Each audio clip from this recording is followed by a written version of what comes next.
fuune daawwattootaaf dhaggeeffattoota keenya kun miidiyaa keessan bokkuu maltiimiidiyaa.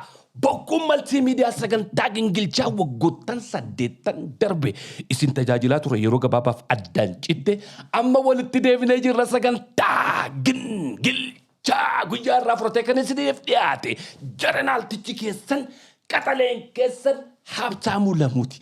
Kanneen sagantaa keenyaaf haaraa taatan toora YouTube'tti nu daawwattan, toora Facebook'tti nu daawwattan, YouTube channelii keenya subscribe godhaa, Facebook'ii keenya like gochuun nu hordofaa isiniin jenna. Haga xumura sagantaa keenyaatti nu waliin turan afeerraa keenya yeroo hunda.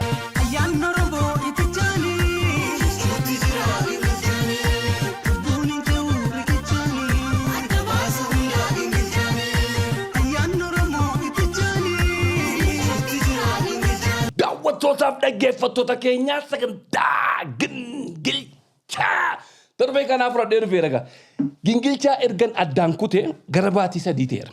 Namoota baay'een na gaafata maaliif gingilchaa dhaabde erga gara biyyaatti galte maaluma taate jedhanii gaaffii na gaafatanii fi sababii adda addaa uumaan ture. Sababiin koo baay'eedha. Yoo nan dubbadha jedhe guyyaan nan ga'u.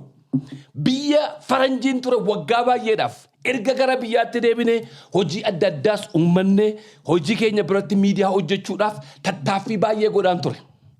Waajjira baay'een deema. Waggaa 20 ol biyya faranjii jiraannee biyya faranjii keessatti amala barree biyyatti dhufnee baruu dadhabne. Birookiraasiin biyya kana keessa jiru, cinqiin biyya kana keessa jiru, akkaataa itti waajjira tokko keessaa nama deddeebisaa oolan ganama kaatee biyya faranjiiti waan 5 waan 6 raawwatta. Biyya kanatti baatii tokkotti waan tokko raawwachuu hin dandeessu. Waajjira tokko gaafa dhaqxanii waardiyaan ol isin hin gashu, barreessituun ol isin hin gashitu, hoogganaan biiroo keessa hin taa'u.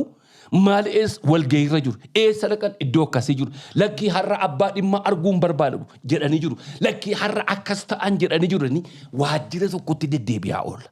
Dhimma tokko raawwachiifachuudhaaf yoo xiqqaate baatii tokko waajjira tokkotti deddeebina. Kana hundumaa keessa deebine sammuu bilisaan dhufnee miidiyaa hojjechuu hin dandeenye. Namoonni keenya baay'een biyya alaarraa dhufanii baatii tokko baatii 2 biyya kana keessa turanii ol deebi'anii kan isaan mootummaa irratti dhagaa guuranii fi sababii isaa maal akka ta'e hubadhe.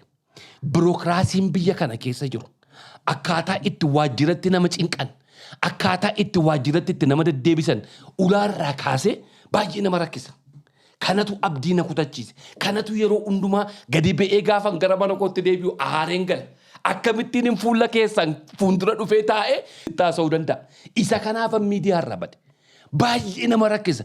Akkaataatti gubbaarraa agarru miti.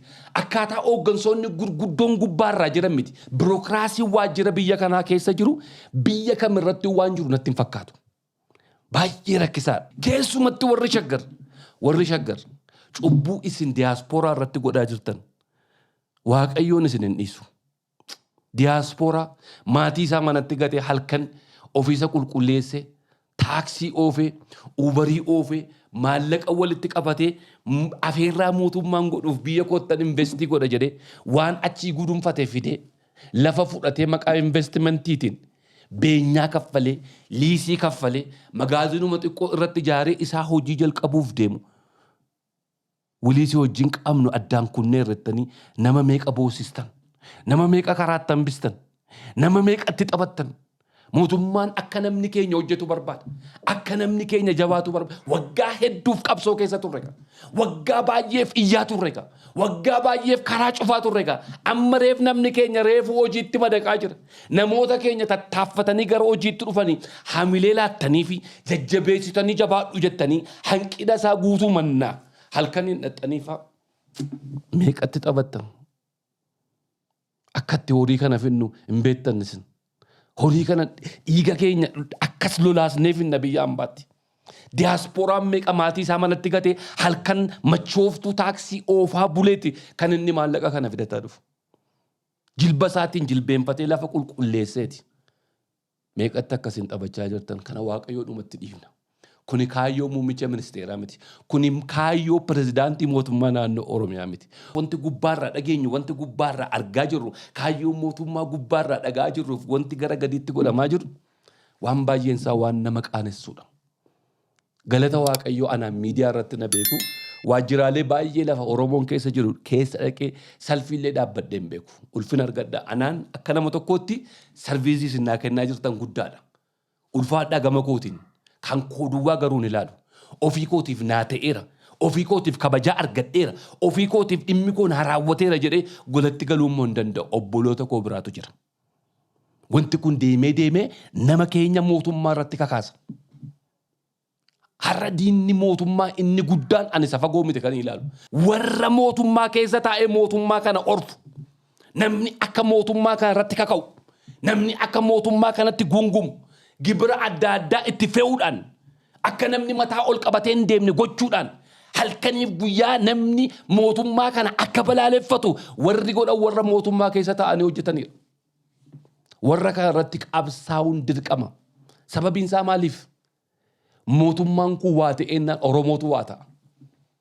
Oromoon waa ta'urra immoo warra mootummaa keessa taa'e. Warra mootummaa kana orfu, mootummaa kana qorquu akka qinqanii nyaatu irratti qabsaa'uun amma miidiyaa tokkotti olola namarratti nuufnu waan qabatamaa agarurraa dhufne gara fuula duraatti irraa dubbanna. Isa kanatu miidiyaarra na deebisee ture garuu akka miidiyaatti deebi'u kan na godhe muummicha ministeeraa keenya Dr. Abiy Ahmed yeroo darbe fuula Feesbuukitti isinii maxxanseen ture. Harargee ba'aa gaafa deeman holqa sana keessa akkaataatti muummichi ministeeraa deemu. Dafqi isarra yaa'u. Dhoqqee sana keessa akka inni itti adeemu. Holqa sana keessa akka inni itti adeemu. Holqa boofni keessa jiru, holqa jawween keessa jiru, holqa yoollee kufe dhagaa irratti kufee miidhamuu danda'u. Sana keessa muummichi ministeeraa misooma uummata keenyaaf jecha, biyya keenyaaf jecha waajjira keessa taa'uu osoo danda'u. Waajjira keessa taa'ee ajajuu osoo danda'u. Akka kana holqa keessa deemu argee an harka maradheen taa'u. Abadan abdiin kutadhu. Gama miidiyaatti deebi'ee waan narraa eegamu gochuun qaba jedhee murteeffadhe. Duraan abdii kutadheen ture. Waan an ilaalu tokko irraa kan ka'e. Amma garuu gama miidiyaatti akkan deebi'u kan na godhe kabajamaa keenya muummicha ministeeraa keenya. Hojiin hojjechaa jiru salphaa miti. Halkaniif guyyaa wanti inni godhaa jiru salphaa miti. Al tokko roobootii natti fakkaata namni kun. Dheengadda agartanitti gaafa inni Wallagga deeme. Guyyaa tokkotti godina 3 keessa dhaqee deeme. Harargee gaafa inni deeme agartanitti. Achii ba'ee lafa namni keessaa baqatu Duwaayee keessa dhaqe. Kun hundumtunumaan dantaa dhuunfaa mataa isaatiif jedhee miti. Dantaa uummata isaa, dantaa biyya isaatiif jedhee aarsaa inni kaffalaa jiru animmoo daqiiqaa 15 yookaan daqiiqaa 30 isin fuuldura taa'ee haasa'u hin dadhabu jedhee murteeffadhe. Nama boqonnaa hin qabne. Hooggantoota keenya kana ilaala. Pirezidaantii Shimallis ni ilaala. Aadde Adaanechi ni ilaala. Warra aangoorra jiran hunda maqaa isin dhoofneen fixu halkaniif guyyaa warra uummata keessaniif hojjettan. Maatii keessan manatti dhiistanii piroojeektiirra deemaa kan ooltan. Jireenya uummata kanaa jijjiiruudhaaf aarsaa isin kaffalaa jirtan yeroon argu eenyu'an waan xiqqootti abdii kutadhee kan hin golatti galee taa'u. Arraba namaatiif abdii kutadhee kan hin golatti galee taa'u. Waatu naa ta'uu dideef abdii kutadhee kan hin golatti galee taa'u. Hooggansi uummata miliyoonii 130 holqa keessa deemaa jira. Dafqatu irraa cobaa jira. Boqonnaan qabu. I have to do my part kan jedhuun gama kanatti dhufe achumarraan gaafan deebi'ee daawwannaadhaaf gara Naqamteen deemee ture. Naqamteen naqee daawwadhe. Naqamtee kan hin naqe kan jalqaba koo miti. Waggaa 3 irraa gaafan biyya kana dhufu Naqamtee dhaqeera. Guyyaa tokkoof illee taatu Naqamtee keessa darbeen Gimbii dhaqe. Isan amma dhaqee Naqamtee ilaalee dhufe. Isan amma dhaqee Wallaggaan ilaalee dhufe. Waan kanaan dura keessa koo taa'ee inaaffi guddaan natti uumaa ture. Yeroon Jimmaa dhaqaa ture. Yeroon Aggaaroo deemaa ture. Yeroon Direedawaa deemaa ture. Yeroon Bishooftuu dhaqu. Yeroon Adaamaa dhaqu. Wantiin argaa ture. Hamma tokkos haa xiqqaattus haa guddattus Amboo dhaqee wantiin argaa ture. Maaliif Wallagga keessatti hin ta'u jedhee wanti na inaafsisaa ture. Dheengadda dhaqee ilaalee murtii koorratti murtii cimaa akkam fudhadhu na godhe. Uummanni keenya waggoottan 8 darbe dukkana keessa ture. Haala hamaa keessa ture. Lola walii keenyaan gidduutti taa'aa jirutti ilmaan isaa baay'ee itti dugugame. Namni keenya gadi ba'ee ol galuu dadhabe. Dukkana keessa ture. Qe'ee sana keessaa namni baqachaa ture. Dhaqee argeera gaa. Dambidalloo dhaqee argeera. Najjoo dhaqee argeera. Gimbii dhaqee argeera. Shaambuu dhaqee argeera. Naqamtee dhaqee argeera. Uummanni keenya har'a hamilee inni qabu yoomiyyuu qabaatee hin beeku. Kun immoo murtii koo irratti akkan jabaadhu na godhe. Kaleessa qe'een dukkana fakkaatu ture. Kaleessa qe'een dhaqee namni keessatti wal ajjeesu ture. kaleessa qe'ee maqaan xuraa ture, kaleessa qe'ee namni arrabsaa ture, kaleessa qe'ee isinumti qofaatti maal barbaaddu jedhame ijoolleen isaa nama keessa deemuutti qaanfatte har'a mataa ol qabate. Har'a kana fakkaatti Wallaggi Naqamteen Waaqayyoof galanna ta'u, Waaqayyoof ulfinna ta'u. Kun nama biraa duwwaadhaaf miti. Waaqa biraa gaafa ta'uudha wanta akkasii kun kan dhufu. Mootummaan naannoo Oromiyaa galata guddaa argaddaa. Misooma baay'ee geggeeffamaa jira. Waan baay'ee ta'aa jira magaalaa sana keessatti. Bakka baay'ee deemeen daawwadde. Industrial Parkii dhaqee daawwaddeera. Rizoortii ajaa'ibaa magaalaa sana keessatti ijaaramaa jiru dhaqee daawwaddeera. Magaalaa keessatti misoomni godhamaa jiru dhaqee daawwaddeera. Siidaa gooticha Oromoo Dr. Hayilee Fidaa. Isa jiru duwwaa miti. Isa lubbuun hin jirreef kabajaan kennamee fi siidaan magaalaa keessa dhaabbatee dhaqee ilaala. Halkaniin uummata kana keessa deemee dhaqee ilaala.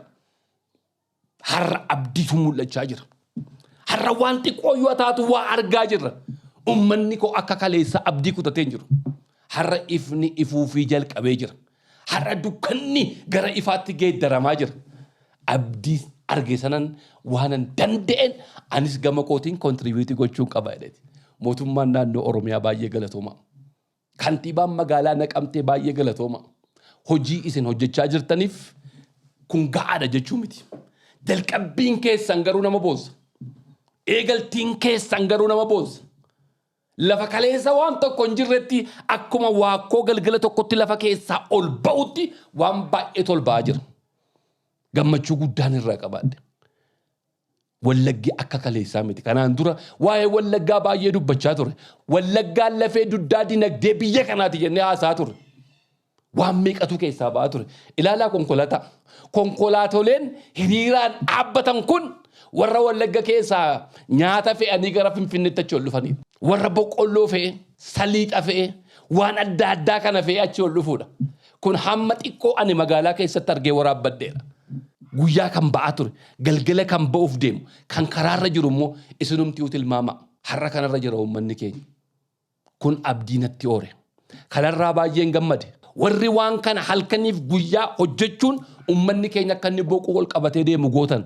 Keessattuu muummichi ministeeraa keenya uummata keenyaaf jaalala guddaa qaba. Yeroo baay'ee dubbataniiru. Yeroo baay'ee haasa'aniiru. Arraba isaaniirraa dhageenyeerra. Jechaanis nutti mul'isaniiru. Kabaja argadhu abbichuu keenya. Pirezidaantiin mootummaa Oromiyaa Abbaa Cabsaa kabaja argadha. Baratuu gingilchaa. Baratuu gingilchaa. Baratuu gingilchaa. Kanumaan wal qabatee yeroon gara Naqamtee deeme simannaa ajaa'ibaan naa godhame. Simannaa dinqii. Waggaa arfaffaa kooti ergan biyya kana keessa dhufe. Akkuma nama kaleessa biyya alaatii dhufe har'a simannaan naa godhamaa jira. Iccitiin kanaa maal akka ta'e beektu gubbaarraati. Gaafa Waaqayyoo simboosaa sirra kaa'e.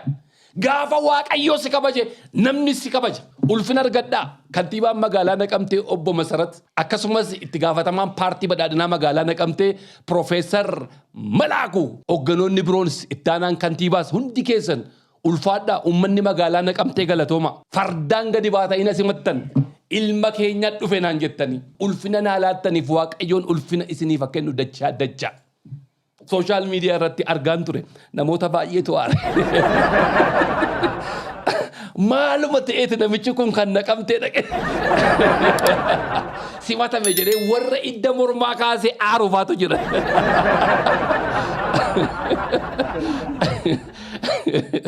Kantiibaa magaalaa Naqamtee obbo Masaratitti inaarinaa. Itti gaafatamaa paartiitti Profeesar Malaakuutti inaarinaa. Kan kana godhe laakanoo gubbaarra jira. Waaqayyoo taara. Daasporaa baay'ee wal beennam. Gaafa biyyan baatii galtan horii baay'ee ergitanii footoon keessan maxxanfamee eerpoortii gubbaa dhaabbatee akka namni isin simachaa ture ni beenna. An kana keessas hin jiru.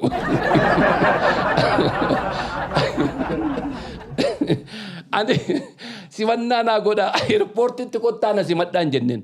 Kanumti an Naqamteetti simatame kun immoo maaliif akka namoota baay'ee aarsinaa galuu dide keessumaa ijoolleedhuma mootummaa deeggarantutu immoo aaraam. Maaf aartu? Maaltu si aarse?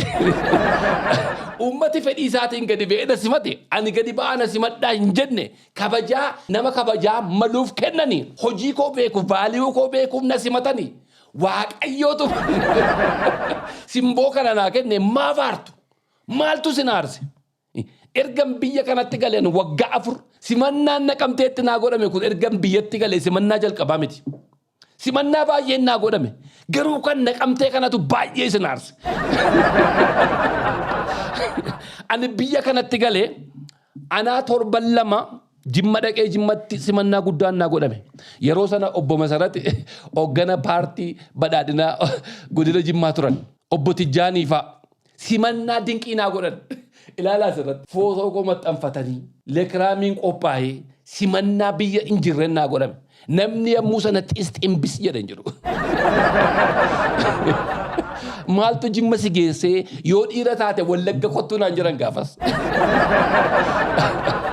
anaaf Jimmis Wallaggis Arsiinis Harargeenis Baaleenis biyya kooti Boorannis Gujiinis Walloonis anaaf tokkuma am Oromiyaaf qabsoomnam afaan Oromoo dubbannam kaawara deeme kibbarra deeme baarra deeme dhiyaara deeme anaaf Oromoon tokkuma yoo dhiira taate mokottu gara Wallaggaa naan jettanii nan dhufee magaalaadhuma Naqamteetti buunee magaalaa Gimbii dhanne magaalaa Gimbiitti simannaa ajaa'ibaan nuu godhame yeroo sana namoota wajjin waanan tureef iyyuu simannaa koo duwwaadha jedheen furan magaalaa Najjoo gaafa dhanne simannaatu nuu godhame akkuma gaariitti na simate uummanni koo achi ol immoo deebine Bunnoo Baddalleen naqe Bunnoo Baddalleetti simannaa ajaa'ibaa obbo Amiin faan nu godhanii karaa irratti ba'anii konkolaataadhaan fardaan ba'anii simannaan nu godhameera.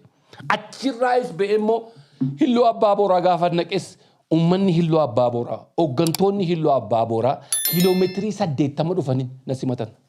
Kan Naqamtee kanatu baay'ee isin aarse. Kan Naqamtee kanatu baay'ee isin gube.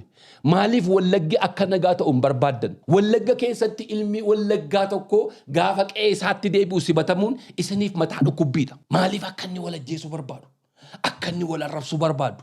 Akka inni wal xiqqeessuu barbaadu? Ani Wallaggatti dhaqee Naqamteetti dhaqee kabajaa argachuun koo maaliif akka geergoo isin nyaate naa galuu dide? Maaltu isin aarse? Namootuma maraatuun argeem tokko faan dooktora kan ofiin jedhu edaa suufiidhaan bareedee deemu keessa isaa qinqaniin kan nyaate inaaffiidhaan kan guutame maaltu isin irraa afse anamma hanga'aa miti filannoo keessattis qooda furachuuf hin deemu hamma naa danda'ametti torbanitti guyyaa tokko torban lamatti guyyaa tokko ummata kootiif gadi ba'ee waan keessa koo jiru nama konfidensiidhaan ummata fuuldura taa'ee dubbatuudhaan dhaaba siyaasaa isa kana furadhaa isa kana dhiisaas jedhee nama hin cinqoon garuu Oromoo gidduutti nagaan bu'uu qabaa jedheeniyyan walitti dhukaasuu hin qabnu jedheeniyya qe'ee keenyatti nagaan abuu jedheeniyya qe'een keenya qe'ee misoomaa malee qe'ee lolaa hin ta'uu jedheeniyyaa jira qe'een keenya qe'ee muuziqaatti dhageenyu malee qe'ee sagalee qawweetti dhageenyu ta'uu hin qabuu jechaan jiran kanan kaayyoon koo nagaan hawwan Oromoodhaaf nagaan lallaban Oromoodhaaf nagaan lallaban biyya kanaaf maaliif Waaqayyoon na keessa kaa'e jibbiinsa lallabu lolan lallabu arrabsoon lallabu na arrabsitanii san kolfeedhuman isin irraa furadha maaliif akkasinitti na yaaddan sana miti gaadha inni vaaliyuu koo beeku kinoo akkasittiin gadi ba'ee kiiloomeetirii meeqa deemee na simata inni vaaliyuun koo hin beenne inni vaaliyuu koo immoo hin beenne yoo na arrabse maaliif ittaara gaafa isaaf galutu soorii jedhachees deebi'ee dhiifama naa godhi kaleessa akkasittiin yaanne kaleessa waa'ee kee akkasitti nu banne miidiyaa irraa gaafan si argu sin jibban ture garuu gaafan qaamaan si argu sin jaalladhe kan naan jedhu jira kanaaf hin aarinaa yoo aartan bishaan itti dhugaa bishaan yoo isin dides wayiin ifatti itti abbuuqqadhaa Naqamtee dhaqee waldaa araaraa afaan naqe raajii Masarat bira naqe naman baay'ee kabaju nama Waaqayyo naman ulfina guddaa qabuuf bara rakkinaa sana keessa qe'ee sana keessaa baqachuu didee raajii Masarat achi taa'ee ummata kanaaf halkaniif guyyaa namni kadhachaa ture sababii isaatiin immoo magaalaa sana keessatti namoonni iddoo adda addaatii dhaqanii biyya sanaaf galii galchaa jiran naman baay'ee kabaju raajii Masarat bira naqe akkamumatti raajii Masarat bira dhaqa waldaan araaraa kun cufamuu qabaa kan jedhee barreesse faata arga waldaan araaraa yookaan cheerchiin bakka cubbamaa itti deemuudhaam nama akka kootii cubbamaa nama akka kootii cubbuu qabu lafa dhaqee itti qalbii geeddaratuudhaam inni akka keetii qulqulluu siif miti ani mana Waaqayyoo dhaquutti maaf hin gammaddu maaf sin gammachiisu namni mana waaqayyoo dhaqe qalbii diddiirrata yoo karaa hamaarra jiraate yoo karaa gadheerra jiraate dhaqee qalbii isaa geeddarata maaliif mana waaqayyoo dhaquun koos isin aarse waay mee of gaafadhaame waanan dubbadhu jibbuun waan tokko haasaa koo balaaleffachuu waan tokko yoon cherchii dhaqe inaartu yoon immoo kinoasi warra ortodoksii dhaqee masqalee harkaa dhungadde qeesii oromoo kanas gaafa gartan inaartu amantaan koo protestaantiidha garuu qaamni koo tokko ortodoksii keessa jira ummanni oromoo amantaa ortodoksii amanu jira ummata koora darbiiti immoo haati ijoollee kiyyaa haati manaa kiyyaa maatii ishee dabalatee amantaa ortodoksii keessa jirti amantaa ortodoksii jibbuun qaba amantaa ortodoksii balaaleffachuun qaba waanan protestaantii ta'ee fi ani qeesii ortodoksii jibbuun qaba namni oromummaan ifeef akkasittiin amantaaf oromummaa addaan baafata kabraa amantaa musliimaa gaafan sheekota oromoo wajjin pichara ka'us inaartu jallaabiyaa uffadhee koofiyaa uffadhee gaafa iid al mubaarak jedhu fuulli keessaniin gurraacha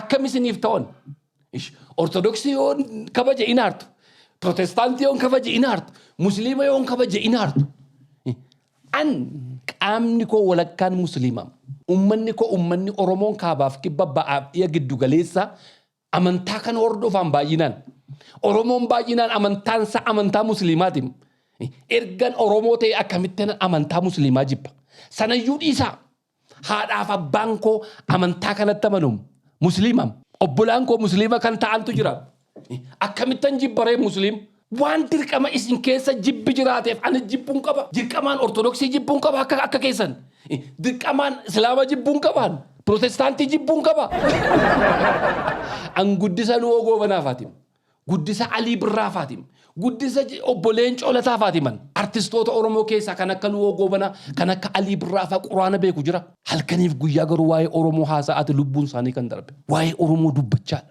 waa'ee tokkummaa oromoo dubbachaa waa'ee bilisummaa oromoo dubbachaadha amantiin isaanii otoo isaaniin dhowwuu amantii isaanii sirriitti beekatanii quraana sirriitti beekanii oromummaadhaaf jecha umurii isaanii guutuu sirbaa turan obboleen coolataa faa baaroo tumsaa faa warra dhiyaatti dhalatee obbo Galaasaa Dilboo faa dhiyaatti dhalatanii qabsoo bilisummaa oromootiif obbolaan kun warra musliimaa otoo hin jirin oromoo walitti fiduudhaaf waliin qabsaa'aa turan isaantu nu guddise an guddisa isaaniitiin gaafa waa'een hiikaa oromummaa isiniif galee akka habtaamuu protestaantiin kabajuu islaaman kabajuu kiristaanan kabajuu ortodoksiin kabajuu waaqeffataan kabajuu amantaan koo kan ittiin mootummaa waaqayyoo dhaala jedhee fudhadhen amantaa protestaantiiti garuu qaamni koo walakkaan musliima qaamni koo walakkaan ortodoksiira qaamni koo walakkaan waaqeffataadha namoonni baay'ee bocitan namoonni baay'ee aartan egaa waan godhuun qabu wanti naaf ife kun waaqayyoon isiniif haa ibsu baratuu gingilchaa daawwattootaaf dhaggeeffattoota keenyaa sagantaa gingilchaa guyyaa irraa qabu osoo hin xumuriin dura kabraa waa'ee riifoormii poolisii magaalaa Finfinnee irratti torban darbe kanan godhame baay'een gammade faayiliin isaanii baay'eetu na bira dhufaa ture poolisiin magaalaa Finfinnee warra afaan oromoo hin beekne warra afaan amaariffaa hin beekne eessa akka dhufan hin beeku poolisoota baay'eetu ijoollee keenya iraarsaa ture yeroo baay'eedhaa fi ijoolleen keenya keessumatti artistooti keenya yeroo baay'ee wal ga'u walaloo barreessuudhaaf sirba sirbuudhaaf bakka tokkotti wal ga'u ijoollee keenya baay'ee cinqaa turan hogganoota gurguddaa poolisoota magaalaa Finfinnee baay'ee isaanii rakkisaan turan ijoollee keenya rakkisaa jiru maal oddoo akkasitti irraa dhaabaa akkas godhaa jedhee baay'ee anayyuu waan narra ga'e waan baay'ee jira riifoormiin amma godhame kun garuu jijjiirama guddaa fidaa jedhee yaada kanaaf abbichuu keenya riifoormiin poolisii magaalaa Finfinnee irratti godhame kanaaf kabajaa guddaa siif qabna baay'ee nuuf galatami akkasumas komishinar Toofiqiin egaa nama miidiyaatti gadi fe'ee dubbatus miti yeroo baay'ee abbichuu biratti argaan ture abbichuu wajjin isaa deddeemu miidiyaa irratti nan beekaa qaamaanis yeroo lamman sadan tokko argeera an komishinar Toofiq nama cimaa ta'uu isaan beekun ture edaa inni baay'ee nama cimaadha kanaaf jarri wacuum sareen bineensa isee caalu gaafa darbu duwwaadha kan wacitu kanaaf jarri alkaniif guyyaan isaa miidiyaa irraa waa'ee komishinar Toofiq kanaaf iyyaa jiranii komishinar Toofiq nama cimaa akka ta'e nu caalaa kan beeku jara waan amma godhame kana keessatti jijjiirama guddaa godhaa kanaan dura jeequmsa gochuudhaaf isaan qophaa'anii eeggachaa turan kana Komishinar Toofiq dhufuu isaatti baay'ee wacan. Waa malee miti kan isaan wacaniif. Waa malee miti kan isaan iyyaniif. Osoo inni laafaa ta'e maqaa isaan kaasan. Osoo inni nama hojii hojjechuu hin dandeenye ta'e maqaa isaan dubbatan. Qaama dadhabaa isaatti gargaaramanii waan baay'ee godhu turan. Amma garuu wanta inni cimaa ta'e ni beeku. Isa nuti hin beekne beeku isaan nama hojii irratti cimaa ta'uu isaa waan beekaniif wacan. Komishinar Toofiq welcome baga nagaan dhufte. Jabaadhu hamma dandeenyetti si wajjin jirra. Amanamummaa sitti kenname kana adaraa sitti kenname kanaan ummanni keenya boqoo ol qabatee akka inni deemu akka kaleessa hattuuf saamtuun golatti hidhatte akka inni rakkifnee fi hojii guddaatu sirraa eegama.